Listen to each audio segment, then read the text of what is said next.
দেখো কতগুলো কাক আছে, কতগুলো কাক আছে, সব কাক আছে। দেখো সবগুলো হাওয়াগুলো আছে।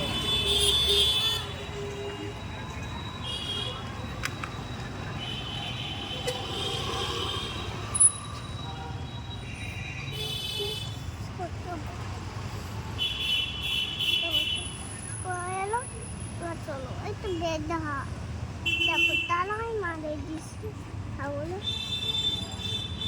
ওই দেখো আমার কালী ঠাকুর কোথায়, কালী ঠাকুর, কালী ঠাকুর কোথায়, কালী ঠাকুর কোথায় এলাম? হ্যাঁ অন্যকালে কোথায় এলাম? অন্যকালে